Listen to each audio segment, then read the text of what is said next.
But yeah, so I did this one podcast though because leaving you guys probably hit it on your show, but Leaving Neverland came out.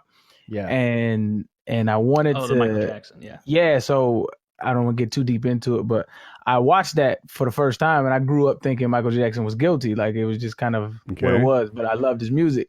And so I watched that little quote unquote documentary and it left me like with a sour taste in my mouth. It didn't feel right. And I just it wasn't believable to me. You thought he was less guilty after watching it because a lot of people flip the other way. No. So I watched it and I thought that looked like I was being lied to. That's what it looked like. I still thought there was an agenda. Yeah, and I still thought he was guilty, but I just didn't. It looked like bad acting. That was my off the cuff opinion. And like I prefaced it with like, yo, we should always listen to sexual abuse victims. Absolutely. And so what it made me do was like, all right, let me look into it. And so when I looked into it, it just led me down this rabbit hole of allegations.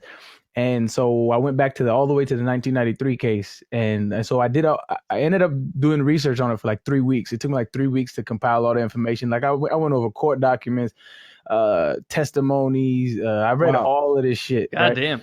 Yeah, it was deep. And so did you come to conclusion? I did. You want me to spoil it for you? Yeah. I really spoil did. whether or not he was got a joke. I got you. So after all of it, I went over everything, man. I came out thinking like, not only do I think he's innocent, I think he's probably one of the most genuine human beings that have ever walked this earth. It's insane. Wow. Funny enough, it took him 3 weeks to come to that conclusion about Michael Jackson. Yeah. Only 5 minutes though to decide that R. Kelly's a scumbag. No, but he gave that hilarious interview, and I forgave him a bit for that. It was terrible. We have evidence of R. Kelly though, right? We got video. We saw that the piss tapes. Not only that, because I haven't seen it, I refuse to see it. But I was in high school. He actually married. So it's documented. He married Aaliyah, and she the girl was like, that he peed on. No. It's just the singer. The singer. She ended up dying later when she was like 21 or 22. Plane crash. But when he was 27, she was 15, and they actually eloped. And so like that's legal pedophilia. It's weird. Can you watch child porn if you're a minor yourself? Because I watched that video when I was. No, you're not allowed. You're not allowed Really? to. Because you get so Kyle just admitted like to 15 watching and child you send porn. If you're like 15 and you send a dick pic to your girlfriend, you distributed child porn. Shit. Even if you're That's 15. wild. Yeah. I was reading this story where this guy and his girl, like they're like 14 and 15, maybe 16 years old, and they're sending nudies back and forth, and the girl's dad went to the police. The police came to the guy, charged him with distributing child pornography, took his phone, saw that she was also distributing child pornography, and then went for the girl too. And so the guy got both of them arrested. Nice, Dad. That's beyond That's retarded. quality parenting.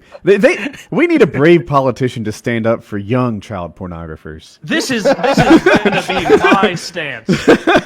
Hey, I'm not in favor of child porn, but why can't a 15-year-old send another 15-year-old a picture of her tits? What's wrong with that? As long as you're not getting involved. It's philosophically interesting. I'm not gonna lie. Yeah. I mean, it's not a good thing. Like, you shouldn't take give any leeway for child porn. But if you should be able to look at it with a critical eye, where it's like, were they distributing child porn or were they being horny teens? There's got to be some kind of Porn on the internet has turned into a different thing. Like I feel like if you go back 10 years.